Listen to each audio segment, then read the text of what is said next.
where you have an officer basically around the neck area. These two retired Vegas cops now podcast hosts.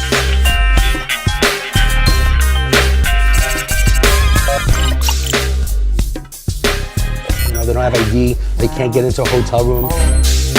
To get them the help they need, especially if someone even gets arrested. A lot of people don't know how the justice system works.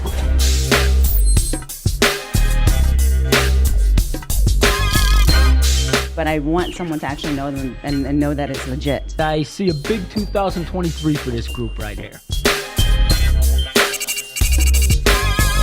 I would, in general, be wary of the storefront psychic.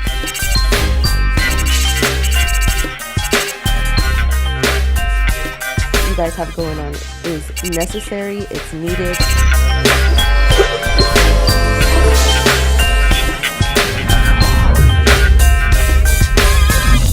Hey everybody, this is David Kohlmeier. Thanks so much for joining us today on The Problem Solver. Every single week we are trying to talk about different topics, solve some problems in the community, and pass on some great information.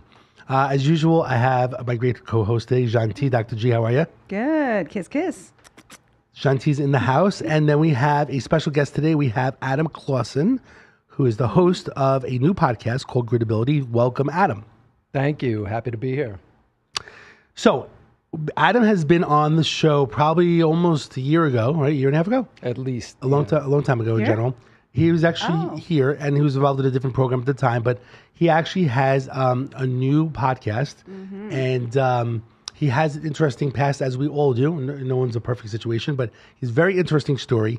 And recently, since I met with Adam, and we've been to another networking event as well, and I was like, you know what, with the small micro contents that I've been seeing, I'm like, you know what, we really should have you come back on, kind of explain your story and what you're doing these days, because it is a great story. And I bet his past is way, way more interesting than ours. yes. And you never know. I don't know. This is my first time meeting you, so I have no idea. I'll share a funny story. One of the times I met him, he was in a restaurant in Tropicana when he was with the other associate that you used to work with. Okay. And he was dressed so nicely. And I was like, oh, he must be a politician. He must be like political, maybe he's an attorney, because he had this, great look. He looks really good in a suit and tie and so on. And I remember seeing him, like, I wonder who that guy is, but I really thought you were like a politician because you just had that look. Or a male whore. Oh yeah. Oh. Janti's very big into male whores. You didn't warn me. Yeah. I'll go with politician. Just kidding. Yeah, politician. I definitely, plus you also had, like, I think, a little button at the time, which a lot of politicians or police wear, Sure. maybe American flag and stuff like that, Yep. Yes. Don't mind Dr. G. She's very vocal. She loves sharing her free-spirited self, which I love so much. I just talk a lot of shit.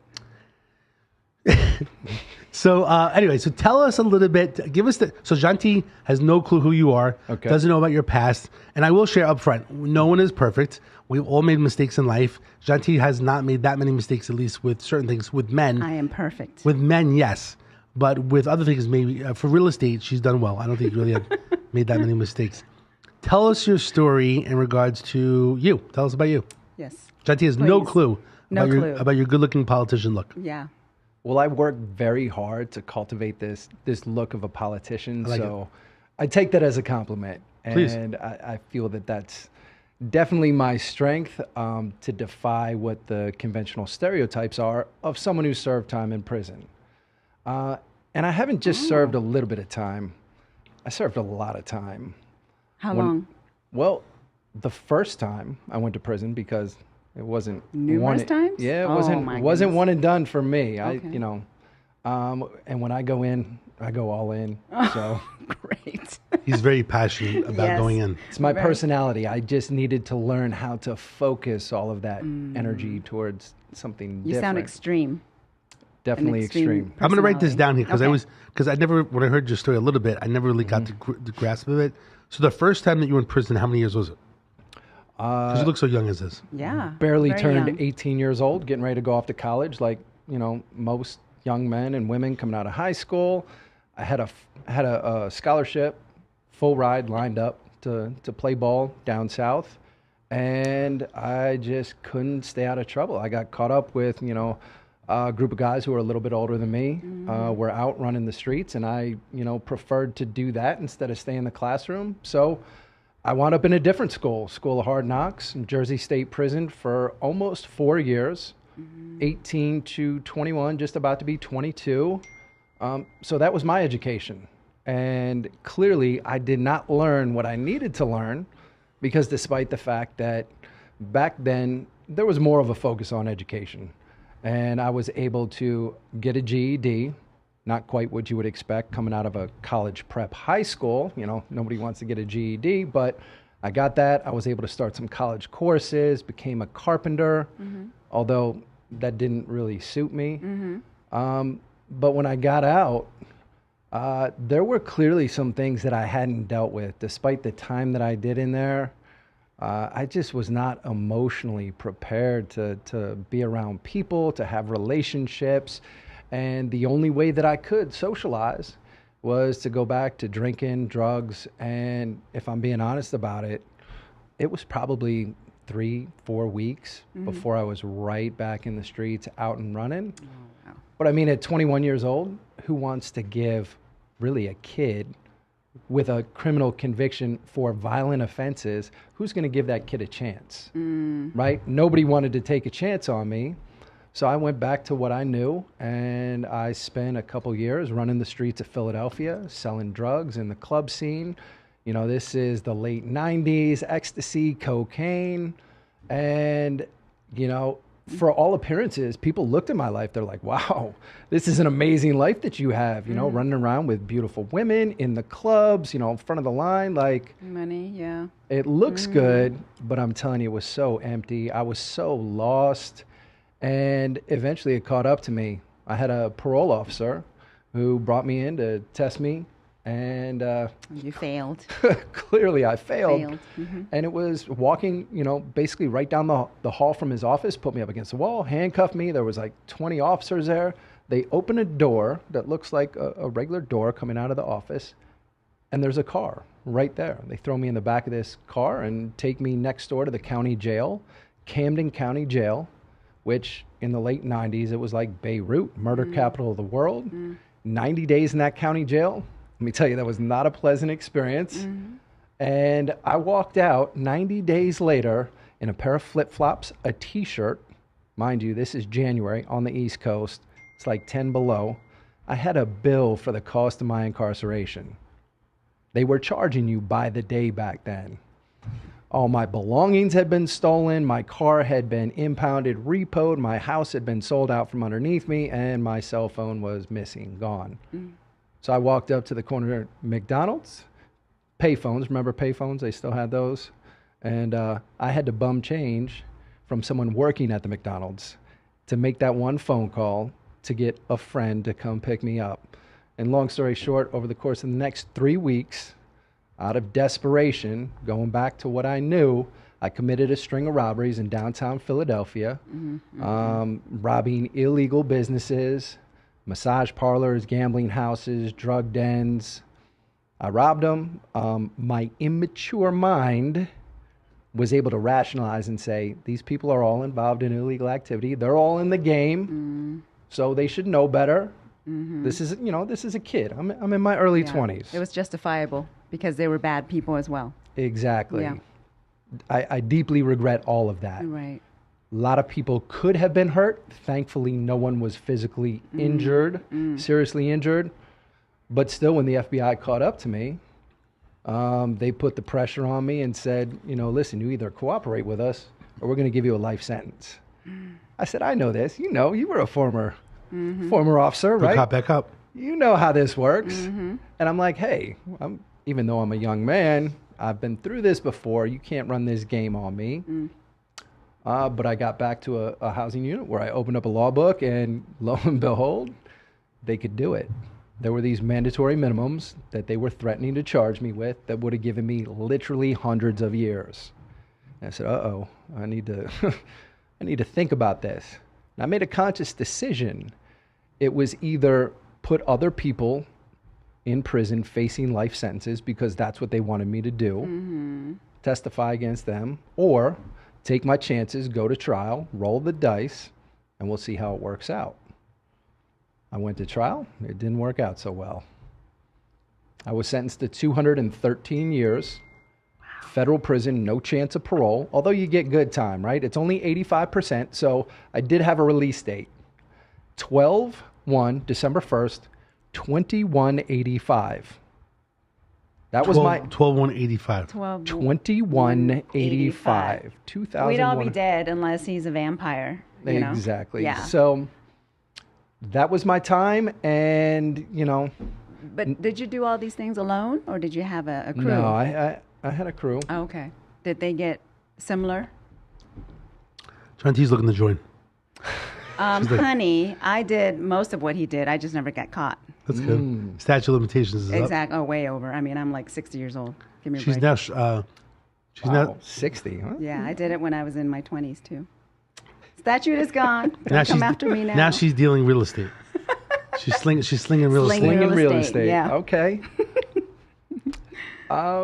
Yeah, there were Yeah. people who wound up. Couple went into the witness protection program Oh, because they were ratting They against did. each other, right? And against you. against other people. Mm. Honestly, it wasn't really about me. I mean, my case was serious, but there were some other people that they really wanted. So And this is just for the robberies, or was there more stuff? clearly they were interested in the drugs and everything else that was going on. There was a major organized crime case Okay. going on at the time, and they believed that just because of proximity that I was in a position to say Got it. that I was dealing with some people. The reality was that I was not. And I had an attorney at the time, he's since been disbarred, who came to me and said, it doesn't matter if this was happening or not. They just need you to say it. Mm-hmm. And I was like, well, regardless, I'm not going to say that. So I made that decision early on, lived with it. I have no regrets. I deeply regret all of the acts, the things that I did that led me to prison. I do not regret the decisions that I made Yeah. that caused me to then spend 20 plus years earning a second chance. And that's really, that's where my story begins, really. So it's like integrity. You have that. I- I mean, or Hopefully that may- and a honor- little bit more too. Honor, okay. Yeah, there's some honor as well for not, ratting people out, right? Is that a good word for I would it? say more than anything, yeah. Yeah. It's a personal integrity. Yeah, Um, that's good. I'm not willing to sacrifice someone else Yeah. for my own benefit. Yeah. So you did 4 years at first, then you do 90 days in Camden, New Jersey, which is a rough area, and then how much time did you do after? 20 years, 5 months, and 17 days to be exact. 20 years, 5 months. 17 days. That was the second time. Really, Yeah. well, the second time was like more of a jail, right? The 90 days in 90. Camden. That was 90 just- days was just a county jail, but Okay. that was still, yeah. So technically, you did 24 years. About 24 years, almost 25 years. We're with- looking with the at jail. close to a quarter century if we want to just round up and, But that last time was 20 years. And how old when you went in? That time. 24. 21. Oh, 24. And you came out at 44. Man. And that was all in this state, or it was back east? No, this was all back east. I did all my time on the East Coast. I spent 9 years, to be exact. I spent 1 year in pretrial, 9 years in a United States penitentiary behind 40-foot, walls with some of the most notorious criminals in the country. Thankfully, I was pretty young, a bit brash, arrogant. I had done time in the state prior to that. I had all violent offenses. There was a lot of things that ultimately worked in my favor, part of that being my naivety that allowed me to have a little bit of space to kind of do my own thing, because that's generally not the normal prison experience, especially in those environments. I mean, to give you a little bit of insight to how my time started, I walked onto the yard, and there's only a handful of people who come out every couple of weeks. I walked onto the yard. The guys were waiting for me. They're like, hey, you're over in this housing unit. I walk over with my bedroll, walk in. The officer who's supposed to be working there is kicked back, feet up on the table. She said, hey, Bowden, guy's here, comes down. He's like, yeah, we know all about you. I already know your background. Come on up. Go upstairs. It was one of the guys from Boston. You've probably seen, the town, Charlestown Townies. I mean, bank robbery capital of the world. Many of those guys were there at the time. This was one of them. wind up upstairs in his cell, and I'm not on the compound 5 minutes before we're smoking, drinking, kickback. I don't even know where my cell is. So they adopted you right away. I wouldn't say adopted. Accepted. Accepted. Yeah. Accepted, but there's conditions on that acceptance as well. Protection as well, right? Protection, no. I mean, that's something you have to choose, or sometimes people get forced into joining up with groups. I was fortunate to be afforded a certain level of respect because of my background, because of some of the relationships that I had that kind of opened the doors to me. But then it was up to me from that point forward. Like, I had to prove myself. Being a young, good-looking guy, and I chose to try and maintain this appearance over 20 plus years and not come out with, say, marks that would, feed into the stereotype, because I did believe that eventually I was going to get out. And hey, I, wanted first and foremost people to look at me a certain way and say, well, okay, like, we can let this guy back out and he can function in society. I mean, you start blasting. Yeah. So no tattoos at all then? I have some tattoos. Oh, okay. They're just not hidden. visible. Okay, got it. Yeah. All right. Maybe you can show us later. Just take off your clothes. Dave wants to see it too. We could disrobe him to see where his tattoos are. So here's a question for you. So, I was a cop, and I worked in the jails a little bit in Henderson and New York City when we had to drop people off and stuff like that. And to me, it was like the worst. Like, I hated being there even as a cop, and I felt unsafe as a cop because you can't have your gun, with you. You have to, secure it. Yep. I always felt that it was just an unsafe environment, especially in New York City and Brooklyn. We would go to Brooklyn Central Booking, and it just seemed like mayhem there. I remember the cells kind of like open, close, and there was like, I always remember bananas. Bananas. I guess it was like a snack. Like, there was a box of bananas, a box of oranges, right? Oh. And basically like giving people a snack or milk or things like that. And I just remember just sex toys. Really, provided for you guys. really unsafe in general. Shanti would not last in jail, right? She would have her whole.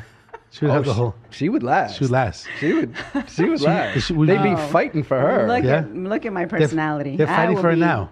I won't be I won't be anyone's bitch. That's for sure. She's gonna be running shop there. I'll be running it.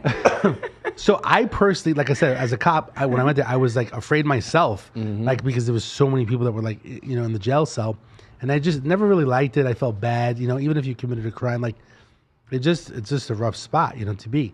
I couldn't even imagine doing, like, I used to work overtime and I used to hate it, but I knew that, like, I would take it in time, so I would be off like a week. So I would like suffer to work the jail overtime, just so I knew if I worked like 2 days, I got like 4 days off, in regards to time. So I was off, with 3 days in the front and the back. I was like off 10 days. Well, that's good. You had that seniority to be able to pick your schedule. No, it wasn't picking the schedule. You instead of taking the overtime and money, you took the overtime and time. Oh. And you had time to take off, right? So if you worked 2 days or 2.5 days, you were off 4 days. Yeah. Another 4-day work week. So it worked out. But I hated being there. I felt even walking around, and it was just, it was different because people knew I was a cop and I was in corrections. So maybe there's a little bit more respect because I was walking around as a cop inside there instead of corrections. Oh, I see. But I just didn't really enjoy being there. I couldn't imagine being there inside a prison cell and so on. Like, how did you deal with it? I mean, you did, so much time there. I don't survive it. That's what he's telling us. I know. I'm just saying. No, I understand. We didn't get into the aspects of him being inside prison. Like, how did you get through that with her? Yeah. Like the first week, the month, year, 3 years, 5 years, 10 years. Did you have to fight? Improve yourself? Everybody's got to fight. Yeah. And I guess that's the big question I was going to have is that it's like you don't want to do more jail time. How the hell do you survive and not wind up killing someone else so you wind up staying in prison longer? Mm-hmm. It's a man. You got to like luck out It's a time. very fine line. Believe me, there's a lot of luck. The fact that I am sitting here, I say by divine design, like so many things had to align for me to get the opportunity to get out, but so many things had to not happen. We were actually just out here before we came in, and I was sharing the story with John Orlando about the UFC. Big UFC fan. Being on the East Coast, boxing rules. Like with that time that I spent in the state, there was a period where I was going down there. We had intramural boxing. And a couple years prior to that, the different prisons would have sanctioned fights against each other. Boxing's huge on the East Coast. And you have people who come out of prison, become, pro fighters. And I think, that having that background, it takes a certain mentality, a certain drive to become a fighter, right? To be at that level. Those environments actually breed that, right? And to have that constructive focus, I wish I would have channeled that, had somebody to guide me a little bit more, because I've always been a very physical person, great athlete. I think that could have been a possibility, but having fighters in prison, that's a normal thing. They took boxing out when I got to the federal system. It was right at that point where the UFC was just coming to mainstream. Ultimate Fighter Series 1, right? When that came on and it was going to be aired on TV, we had all these guys who were, boxing fans, like diehard boxing guys, Friday night fights. They're like, we're not watching that crap. UFC, that's terrible. Like, no, that's not boxing. I'm like, we're watching it. I was like, it's going to be on this TV. Like, whatever you want to do about it, let's go. And so you were part of that boxing when it did. Well, you took it out. I took it out when you went to federal, but yeah, I had did done a little bit of it. I did that when I was in the state, and when I got out, when I was those times in my life where I had the balance, I was focused, was very physically active, and I realized when I didn't have that was when I really fell off track. So now I'm in this prison, and I've made a decision. Like I got a long plan here. It's going to take me some time before I ever have a chance to get out. I focused on my health, my wellness, started teaching fitness classes. UFC's coming up. Like, I see this as motivation. You've got guys training on the units, in the cells, a couple fighters that came through, a couple pro athletes, like people of high level. So UFC hasn't really hit the mainstream, but there's an interest there. And I'm pushing it to get it on TV. I want to watch this series. And in the federal system, it's not like the states where everybody's got a TV in their cell. You have a couple TVs out on the unit. Everyone has their cells, but you come out on the unit to watch the TVs. And there's certain people that dictate what's going to be on TV. And, it basically came down to, we're going to watch this. Go ahead and try and change it. And okay. like collectively, you guys band it together and say, we're watching this. Oh, no, it was just you. It was just him. No, it can't be just him. It was me and a couple other guys. Yeah. Believe me, we were far outnumbered. Oh, okay. But that's part of the thing in prison. Like, how bad do you want something? There's a scarcity of resources. Okay. There's a scarcity of space. There's so a you scarcity beat some of ass. TV. So you beat some ass for that. Thankfully, I did not have to. Oh, okay. Because here's the thing. Being in that environment, certain environments, there's not a lot of fist fights. It's, go grab your knife, meet me down on the handball court. Like, that's how fights get settled. It's an extreme escalation, which tends to reduce the minimal interaction and violence. Okay. So it sounds a bit people extreme. Die? Yes, people die. Oh, okay. And the guards in the system is okay with people settling it like that, or they don't know until after the fact? It's just this common statistic. It's just what happens. Oh, okay, got it. It's what happens, and sometimes we want all this detail. well, things reach a boiling point, and sometimes the officers are in the minority. Yes. There's more people, and they'll go get the team, and the team will be all suited up, and they say, okay, when it's over, we'll go in and clean up. Oh man. That's the unfortunate That's reality. what Dave had to do. He had to turn a blind eye because he didn't want to get involved. So here's a question for you. For the 20 years that you were there, how many people would you say that you saw die, in prison because of just gang violence or just violence? Just prison violence. How many people would you say? Yeah. Is it one every good month? question. Is it once a year? Honestly, it depends on the facility. The way you were that for 20 were years. at. Where I was for the second 10 years, there was no one that died there. That was at a medium security. And let me just be clear, medium security is still very serious. It's not club fed. It's not. Right. But going from that maximum security where, you know, there's a guard tower and they're up there with the gun, and when something breaks out on the yard, they're shooting onto the yard. So that's meant with real bullets. Real bullets. Well, they start with rubber, and believe me, you get hit with one of those, like it's not just going to hurt. Yeah, it's going to do some damage. But, you know, the chopper comes in and life flights people out. That happens. You know, I had a cellie that left one morning, said, hey, just, you know, when they come for my stuff, pack it up. You probably don't want to go to breakfast this morning. And honestly, I don't think his intention was to go out and kill this guy. It was meant to basically make a statement. Oh, boy. But the guy wound up dead, and, you know, they prosecuted him. So, but that's what happened. That's, you know. I mean, at some point, you probably just flip, too, in there, right? Or some people do. A lot of people do. Yeah. And what I saw was that it was generally at the 20-year mark. Really? Right before they're supposed to get out or something? Or close to it? Well, there was a lot of people serving sentences like mine in that first place. And what I saw was those individuals who had done 20 years or more, very few of them escaped like some sort of mental instability, we'll say. Like you hit a point and they started to kind of unravel.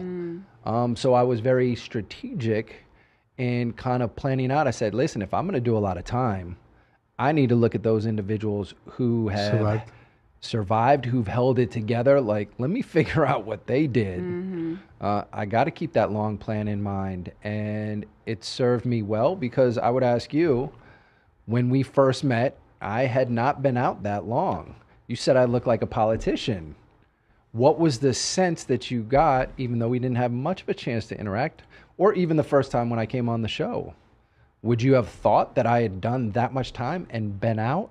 No. Only I remember. months? I remember you in the restaurant walking out, and I guess it's just, you know, you were fit, you had a good look, you had a, you know, suit on, and you know, you had just good stature, the body language, and you just, you know, I know you were with somebody else that was in a suit and tie. That I know he was part of a program, and I guess you were wearing a little bit of the lapel thing, so I just felt like, hey, he's definitely like a politician. I even thought maybe like an assistant district attorney or something like that, because I knew that he was in a program of, you know, people that did criminal activity and that were like, you know, repenting for their sins type of situation. So I felt maybe he's like an ADA and they're working together, you know.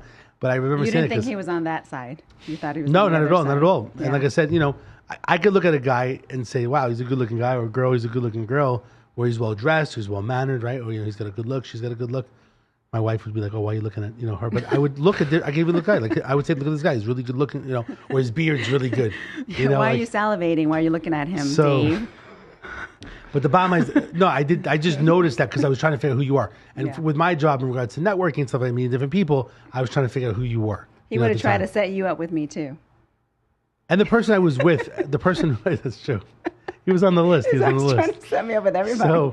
So long story short, the guy that I was with, the guy that I was with at the time, he was in prison himself. It was a program helping people that were in prison and getting out and getting them housing and stuff like that as well. So it just happened to be, I think he was on the show, one of the shows, and then we did lunch and you guys were happened to be there. So no, I think it's your body language, just like me and myself, like even my hair, right? Like I've got my hair this short for 20 years because I was a cop, but it just, to me, it just fits me, especially if it's hot out, whatever. And I like to get rid of my gray hair on the side, so I look younger like John T. Oh yeah, like 20 years younger. Yes, Angry Steve is you know, doing a lot of research on you. He's giving me all these inputs. We have some we have some super fans. Super we call fans. them angry fans. You have super fans. Well, the super fan's actually his, but now he's become mine as well. Became, you know, because you know I'm likable. Yeah. So we have super fans, angry fans with different fans. And so they'll send little clips of things or information that we don't know, you know, about stuff. What else, Steve? He's actually, What else you want to tell me about? So angry fan Steve, he watched you on another podcast. Okay. So he's like telling me, he's like, oh, while he was in prison, he met his wife. So he watched the podcast. Yes, I know he's married. It's okay, Steve. You just Steve's getting relax. Don't get angry jealous. Steve's getting jealous. He's getting jealous. Okay. So usually he'll get jealous. Steve's on the list. Any good looking girl on the show, like he's like, you know, he's tracking them down and stuff like that. So yeah. So What I wanted to say was, so let's go back. Okay. How did you survive the situation? Okay. Being there, whether it was a year, 5 years, you were saying you watch other people how they survive. How do you survive? That's my biggest question I was thinking today is, how do you survive 20 years in prison without killing somebody else? Because at least you watch the movies, and so you don't do 20 more years in prison. How do you maintain that role of a lot of it? I guess I'm repeating myself, but how do you maintain that? And I guess a lot of it's luck. You tell me. Well, let him answer, Dave. I'm excited about the question. I'm sorry. We're going to get into your topic. I know you're going to ask the sex question in prison. So can I get some? If I go to prison, can I get some? Oh, my God. But that'll be next, so prepare yourself. Okay, we'll get there. We'll get there in a minute. That's all she's only here for the sex part. She heard I was married while I was in prison, so I'm sure that there's questions. Yeah. Of course. Okay, yeah. That's kind of a sexual question, I suppose. Actually, we have a super. Answer his question. By the way, please. superfan He asked you like 3 times already. Superfan Jason said, "I never dropped the soap." We'll talk about the soap situation, but go ahead. So, honestly, that first 9 years that I spent in a United States penitentiary was really me finding myself.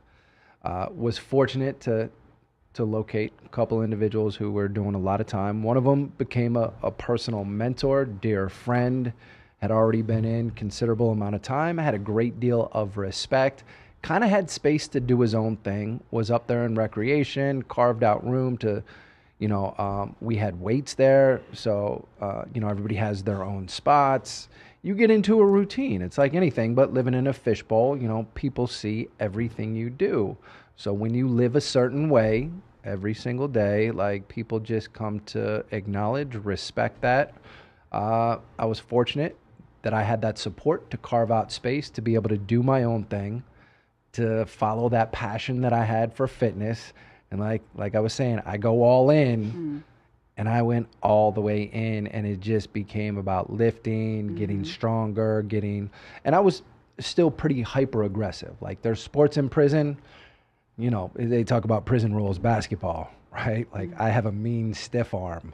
Like it's just learning how to assert yourself and do that repeatedly kind of gives you some additional space. So there was a lot of luck. That situation over the TVs, thank God it worked out the way that it did. Thank God those people backed down. But that wasn't the only one. I mean, I was in the middle of a couple different situations where, to be honest, there was one where we were on the verge of a riot. Administration knew it was there. This was going on for almost 3 days. Same thing, situation over TVs. Like there's all this tension. Everybody's walking around openly carrying knives. Like something's about to go down. People are going to get seriously hurt, probably die. Like this is where we're at. And I was trying to just kind of play a passive role on the outside. And it got to the point where it was like, if I don't step up and be a voice of reason here, try and mediate this thing, like I already know what the plan is for tomorrow. When those doors open in the morning, it's not going to be any more talking. Like it's over. That's it. When you talk about the 12th hour negotiations, literally before they're getting ready to lock us down, help to mediate a resolution, looking back, like that was one of many situations where, by the grace of God, like we were able to resolve it without it going to that level, because I wouldn't be here. If that would have happened, you're involved in like some massive riot, you don't get the chance that I got. So there was a lot of luck. I had to do a lot of soul searching, find myself, find my passion, develop a sense of purpose, then being able to share that passion for fitness with others. I'm teaching classes. I took over all the classes there, become a certified personal trainer, group instructor, Schwinn indoor cycling instructor, all of these things, and carve out space. Yeah. That becomes my identity. I'm like the fitness guru, and people come to me for that. So I'm able to add value where, people are seeking my advice. That gave me some space. And then by chance, they put my name in with roughly 30 others, lifers. And they said, hey, we're shuffling around the classification. and we're qualifying you. We're putting you in for, transfer to a medium security. I didn't expect that. I was so deeply ingrained, like, this is my life. This is where I'm at right now. I just got to stay focused on getting through this. So someone nominated you, in essence. In essence, right? yeah. Somebody up on the administration side put okay. my name up. Oh, that's great. And then it went through classification. And out of those 30, maybe 10 of us got approved. And I got transferred to the one place that I did not want to go because it was roughly 10 hours from my family in the Midwest. And my wife, my future wife, who had been coming up for about a year, she was only 3.5 hours away from this facility. And me moving would mean she would be 6.5 hours each way. Oh, wow. Okay. So I'm like, how is this a good move for me? You want to put me up on a mountaintop where it's freezing? Like, I don't want to go. It was better in that way, but not better in the other way. Right? It's like this. Well, I'll tell you this. This kind of speaks to our relationship because initially when we were in that environment, we had to sit across the table. So there was no real physical contact, hug, kiss at the beginning, conjugal visits. There are no family visits and none of that. None of that, right? Okay. Like a hug and a kiss. Like that was it. Now I get to this place, this medium security facility, and we get to sit next to each other. Oh. I got to hold her hand. Just further away, she had to go for that. 6.5 hours. Wow. But we got to hold hands. Okay. And that was the most intimate contact I had ever had with a woman. Holding her hand. What is the whole conjugal visit thing? And It doesn't. And how can she sign up for that? I You want to sign up, right? You said you get tons of letters from prison. I mean, yeah, sure I do, but not enough for me to go there. And, how many letters do you get? I didn't know about I this. get quite a bit. Really? Yes. They handwrite it, and it's like 10 pages back and front and Do you get back. like 10 pieces of mail a month? It's a lot. Really? And I can't read it. I maybe I'll scan the first couple, sentences, but that's it. I can't. How are they getting your address? They're looking me up and sending it to my office, not my house. Okay. Although I did get a couple strange packages at my house, and I just threw it away because it was just kind of strange. Underwear? Huh? Used underwear or something? I don't know. I didn't open it. Did you send me some underwear? What? You sent some dirty underwear? I'm sorry. Let's get back to Adam. Adam. Yes. So let's talk about your wife. So you guys met when you were inside? See, this is a love story. I love love stories. Love in prison. Yeah, whatever, Love in prison. Oh, you could be in that new show, on that other show. What's What's it got? Love After Lockup. Yes. Love After Lockup. There it is. Is that still going? That's still going, yeah. Love After Lockup. Yes. Mm-hmm. Well, this was actually during lockup. Yes. So, being that fitness guru, yes. Guy gets off the bus from New Jersey. He's a big bodybuilder, runner-up, Mr. New Jersey. And, of course, they send him to me. They're like, hey, man, check this guy out. He comes. He's all, hey, blah, blah, blah, blah. I want to get in. And, Wait, your wife's a dude? No. Oh, I'm just kidding. I'm just kidding. I'm Watch it. My wife will be back here shortly. I'm just messing. She's going to shank you on the way She'll out. be waiting for you out there in the hallway. I've experienced this personally, so that's why that just kind of came out. Sorry. She's very prepared. Yeah. Oh, okay. Go ahead. I'm sorry. Continue. So this big bodybuilder comes in. No relationship there. He comes in and basically within the first couple of days, he's like, hey, my girlfriend, she's going to be coming up here to visit. Completely self-serving. He wanted to make sure that she had someone to take that 3.5-hour trip with her. I said, honestly, and this is going to sound crazy, I'm like, I'm not interested. Like, I had just cut off all the negative people out of my life. And when I tell you for the first time ever, I was at a place of peace. Like, I was good. And that might sound crazy, considering everything that I just told you about that environment. But that's how chaotic my life was prior to that. To find peace in that prison, to have cut off all the negative relationships, I was just good. I didn't want to have to worry about anybody else or anything else. So him trying to convince me like, oh, you need to talk to her. And I'm just like, I'm good. It didn't help that his initial description of her had to do with her lat spread. And I'm like, He's like, she's a fitness chick. And I'm thinking in my mind, like by the description, I'm thinking Xena, warrior princess, like guns out to She's here. hot. Xena? Oh, man, I love Xena. Nothing against Xena. It's just not quite my type. Right. And honestly, like, I didn't want to go out there and be intimidated, right? I didn't want her, threatening me. So I kind of put that on the back burner, but eventually decided, hey, we're going to correspond. And the prison had just implemented emails. Emails were brand new. So we start going back and forth. And if I'm being honest, it was the first time in my life that I ever built a relationship purely on communication. Yes. I was extremely shallow in my Makes prior sense. life. Yes. Right? Everything was purely aesthetic, physical, and hey, if anything else was there, like if we connected on any other topics, like cool, that was a bonus. So this was something different. It was a relationship that I found myself investing a lot into. And I'm like, oh, damn, this was not the plan. Because I'm finding that I'm really into this woman. And in the back of my mind, I'm going, wow, she's not my type. She's this big bodybuilder. Like, how do I reconcile this? And I'm like, you know what? I said I wasn't going to be that guy anymore. I wasn't going to be shallow.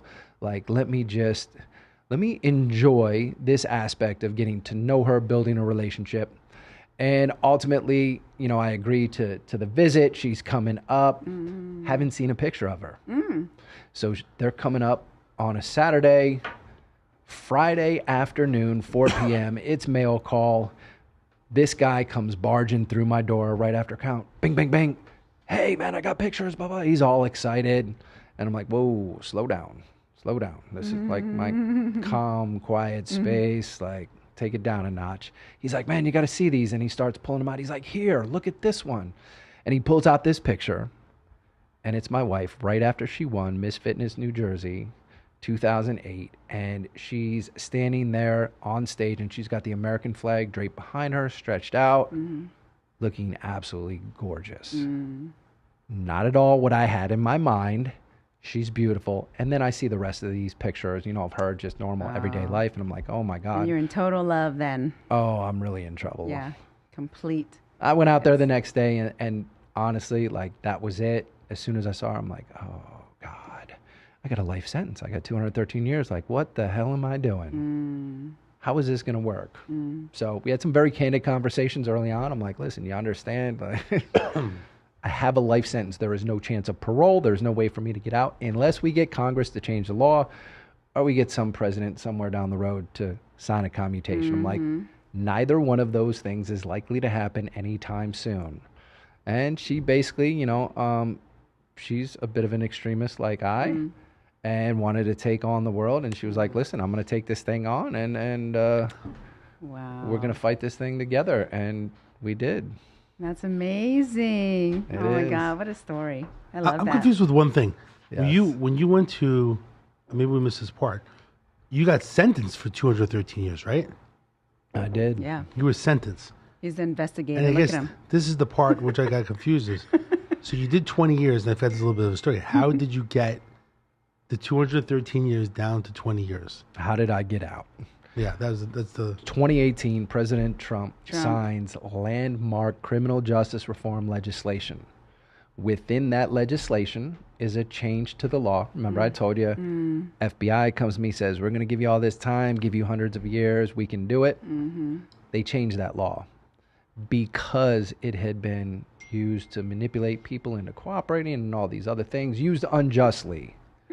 And so they changed the law, but anybody that knows anything about the law, laws generally aren't made retroactive.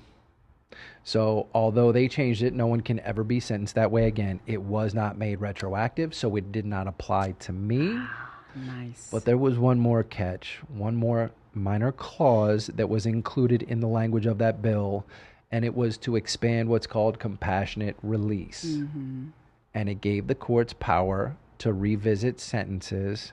The problem is, no one believed that this was a viable legal means to get people back into court. So my attorney, who worked with the White House on getting this included in the legislation, wrote extensively to the mass media, to legal publications, got lawyers, judges on board all across the country over the course of the next couple of years, built the case law to show that this was actually a viable means before we submitted my motion. But my case was used as a model to help at least hundreds, if not thousands of others get relief prior to me getting out. At some point there in 2020, I was like, hey, like, can I get my turn? Like, when are we going to get me into court? All of these people are getting relief. I appreciate, everything you've done to build it up to this point. But like, my wife and I are on a clock here, right?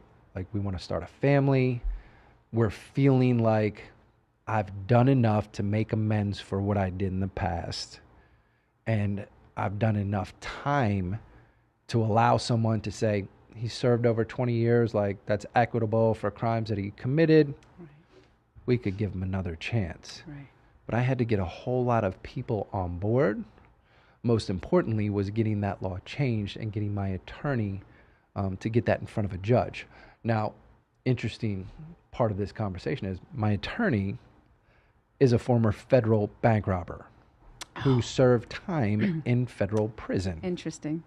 Very interesting. Wow. So I didn't meet him in prison. I met him right after he got out. He has an amazing story. He started to write a book, was going to law school, Bill and Melinda Gates Foundation, or a scholarship, passes the bar in Washington State. Ultimately, Georgetown Law recruits him to become a law professor. He becomes a frequent guest of the White House, working on the criminal justice legislation. My number one advocate for many years, who was ultimately responsible for me not just getting into court, but going in there, advocating, convincing the judge to grant me relief and make sure that it was time served, because the judge was like, well, why don't I just give him 30 years? Now I've got 20 in, but I would have had to do 6.5 more. So 6.5 more years at that point. Obviously, my wife and I, wanting to start a family, that would have been pretty tough. Definitely a huge letdown. But then he also had to convince the prosecutor not to appeal my case. And the reason why that's important is a year after I was out, you see, I have a young son, 18 months old. Right after my son was born, I got a phone call from my attorney, who was one of my closest friends. And he said, thank God they didn't appeal, because you would have been going back to prison today. Wow. The Third Circuit overturned that case law, and those people that are out are back. No. So I would have had to go back and finish out that 213-year sentence. Wait a second. So That's the right person that you're saying knew. the other people that got the relief went back? Yes. All those people? How many people? We're talking about in the Third Circuit. Okay. Similarly situated, they... Were you in the third? Were you third too? No. Third Circuit, yeah. So what made you different than theirs? The influence that he was just talking about. Yeah. Mine is the only case The that right anyone knows person. of that the federal prosecutor's office did not Right. appeal. They Yeah. did not appeal it because it became a personal, the support that I had at that time, the relationships that I had developed over the course of the second 10 years, granted me that opportunity.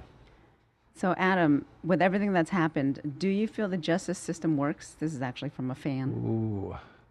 Does it work? I yeah, mean, or is it broken? I mean, what's your thoughts on that? it's definitely broken.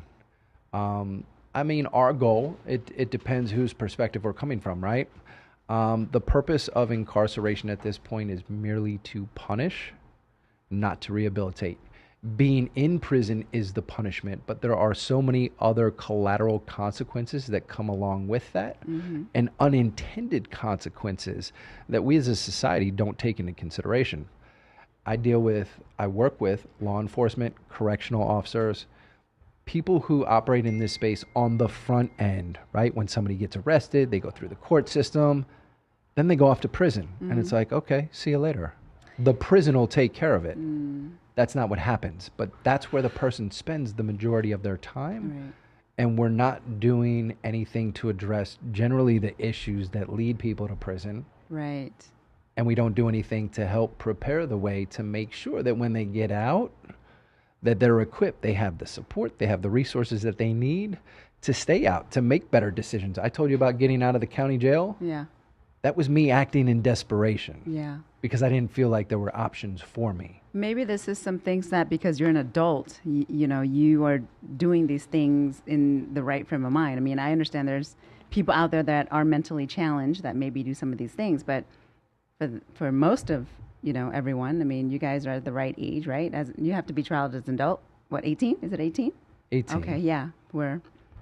I still think 18, you're a child. You're a child still, yes. Maybe it needs to be, increased to a different age, but and I thought the prison system did have programs to rehabilitate people I don't know. I don't know anything about it, really. They do not. They do not. I will Okay. tell you this.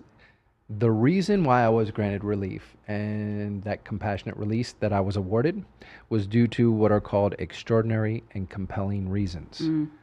Those extraordinary and compelling reasons are directly linked to the achievements, the things that I accomplished in prison that never existed prior to me being there and unfortunately no longer exist now. And that had to do with relationships with the University of Pittsburgh, me becoming a certified life coach and offender workforce development specialist, ultimately building a community of incarcerated life coaches that I trained, certified, transformed the culture of that prison over the course of numerous years, and who then went out into the community and had tremendous impact. There are various community leaders in all different aspects now, but that doesn't exist. Those programs are not in place. And that's one of the areas where now I'm very optimistic. We have a new director here in the state of Nevada. One of a place where I feel like my purpose at this point in life is to help, promote those programs. I know what was most beneficial to me and all of my peers. Right. And I know how to implement that. I'm one of the few people that has the credibility to be able to work with the population. I go in the county jail every week down here at CCDC. We have a unit of 40 to 60 women, it fluctuates, that we work with. I have the privilege to go in there and work with them because we have a great sheriff who supports that. Yeah. And these are women who opt into this program who are like, you know what, we're done with this. We acknowledge that we need some help, like we want better. Yeah. And we're able to help connect them to the resources, provide them the supports. And a lot of times it's just being there to listen to people and figure out what they need and then help connect them. Because most people, we don't know what's available in the community. You're right. There's a ton of great community service providers and people just don't know about them. Question for True. you. We have about 10 minutes left, 8 minutes left. Real quick, in regards to dropping the soap, any comment about dropping the soap situation? Oh, yeah. He's taking it to the next level. Taking today. it to the next level. Yeah. Sex in prison. I mean, I figured we would get there eventually. As I said, we could spend 2 minutes on the topic. I mean, not long. She probably wanted you to come back and It just talk only about takes 2 minutes anyways. for most men, right? For all y'all men. For all y'all, man. Usually. Don't Most. Can't throw Should us we out classify together that? here. Most. I'm at least 3.5 minutes. I mean, come on. Don't confirm that with my wife.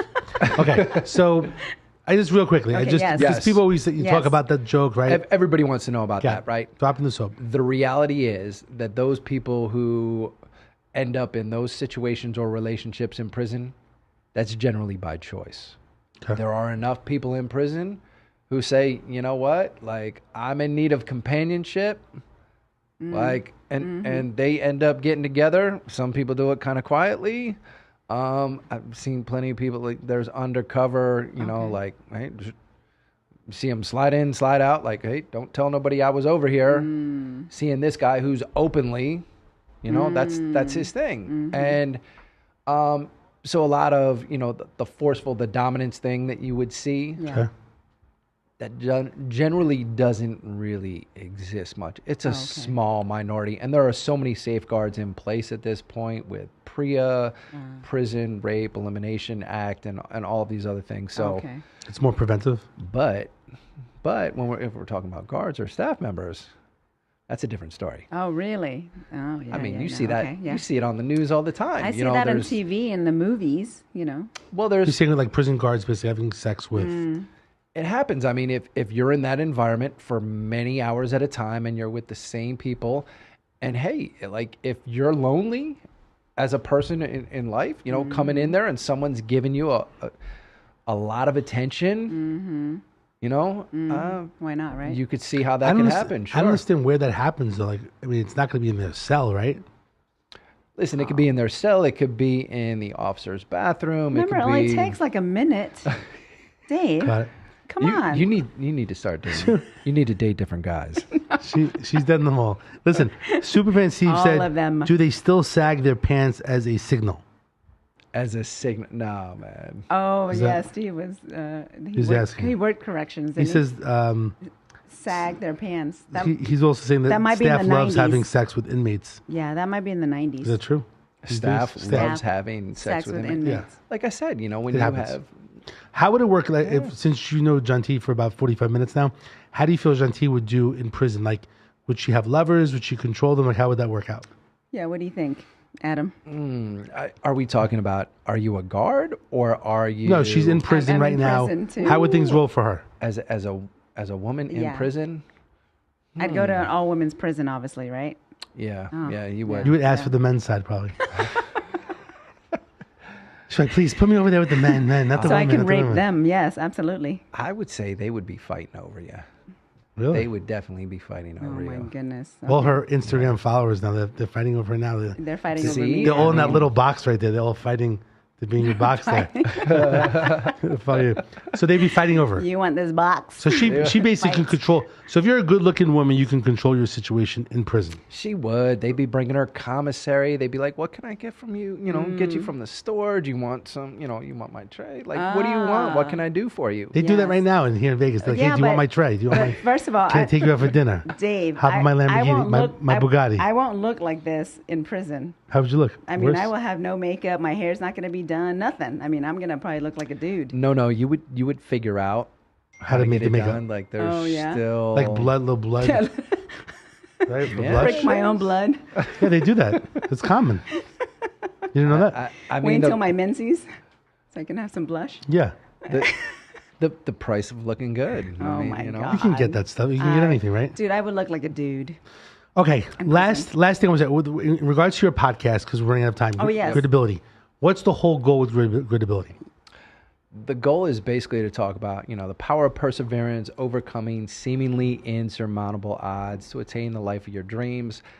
That's my experience, right? The reason that I am here today was being able to, grit, Angela Duckworth, indomitable spirit, indefatigable drive. I took that to heart. I believe gritability is a skill. It's being able to do those difficult things every single day, even when you don't feel like it. So as people are starting the new year, big goals, resolutions, that all sounds great, but like, what are you going to do from day to day? If you're not making progress, inquiry that I carry around in my pocket, what have I done today to become a better leader, coach, father, husband? And if I don't have a good answer to that at the end of every single day, I'm like, man, I didn't do my part. Yeah. So when I had to live that out for 20 years and make sure every single day that I was pushing the ball forward to make sure that when the opportunity come, because I always believed that it would, when it came, I would be ready. There's two parts, like, the universe, your higher power, whatever it is that you believe is going to create the circumstances for you to have the life of your dreams. But you got to do your part. You got to do the work. You can't just expect that it's going to show up one day. So that's what gritability is all about. It's about, developing those habits and highlighting the success stories of others. My wife and I sharing a little bit of our story, how we found success, not just through that relationship, but since we've been out. Aw, that's so encouraging. That's amazing. Well, I appreciate there's a lot of Got a information. lovely picture too of you. Guys. Thank you. So gorgeous. Adam- Gorgeous family. I really appreciate you coming on the show, sharing a lot of different insight. I know we could probably have you on another time as well, just to talk more depth Yeah. There's some stuff we didn't even get into, but that's okay. Yeah, next time. I mean, the biggest thing is that you go ahead. I was just gonna say, yeah, I'd love to tell you about everything else that we're doing as far as employment, helping those individuals coming out of the justice system. We have a staffing agency called Rise Together Staffing. That's what we do. We connect with second chance employers in the community that understand the value of that lived experience. And we have Rise Village LV, which is a qualified opportunity zone fund for those individuals looking to invest, especially capital gains, into building affordable housing and providing space for community service providers who are going to give that support that those individuals need. Because if we're not addressing housing and employment, I agree. we're going to end up right back in the same cycle. Are you just in Nevada, or are you going to expand all over the country? The idea is it's always about models of scale. I don't do Okay. anything small. I'm all in. Awesome. But right now it's all about Nevada. This is the place to be. Yeah. We love it out here. We just spent 2 weeks back on the East Coast. Happy to be home. I love Las Vegas. This is home now. Aw, awesome. When does when does the podcast air normally if people want to watch it? We normally post on Friday. What time Friday? Friday at 5 or? Do you do live as well? We don't do lives, but I'm Okay. thinking that live might be a good option Why for not? us. So Fridays is when, so Gridability on YouTube, I'm assuming Spotify. Chase, am I missing All something? the major platforms. Apple yep. Music, Spotify. That's really the two major ones. So Spotify, you on Facebook as well or no? So I'm assuming, I'm sorry, YouTube and Spotify, the main two, right? YouTube, Spotify, Apple Music. Got it. And I get so Instagram. confused. There's so much stuff going out there. Like, what are we doing this week? I'm like, I keep asking Chase, like, what are we on? We're here. We're on Instagram. And he This asked him one, like 10 TikTok. times. Yeah, I can't. Honestly, I ask him. I already forget after he tells Well, me. he's old. Dave's old. He's losing his mind. Because every week it changes. There's something new. Like You know, like, we're on platforms that I don't even know that we're Yeah. on. Yeah. You know, like I can't even Red- name them all. Red Circle? There's like 12 of them. I'm gonna be honest. Oh, Yeah. wow. Okay. So the bottom line is definitely check out Gridability. I know that you're also looking for sponsors, right? So if people want to support you in regards to your efforts, that they should get in touch with you. Go to Gridability, and especially doing some great things in the community to help people. And I support that, and we hope we want to support you from the Problem Solver Show. So anything we do to help you and the people that you help as well, we'd like to help you as well. Absolutely. But anyway, thanks so much for coming on the show. As usual, I'm David Kohlmeier, the Problem Solver. Thank you, John T, for co-hosting. Absolutely. And every single week, the goal is to help people solve problems and share about different programs that are going on. Thank you so much, Adam, for joining us today. And every single week, Thursday at 4:30, we're live trying to solve some problems. Go to theproblemsolver.vegas or call us at 702-999-1111. Be safe, be careful. We'll see you next week.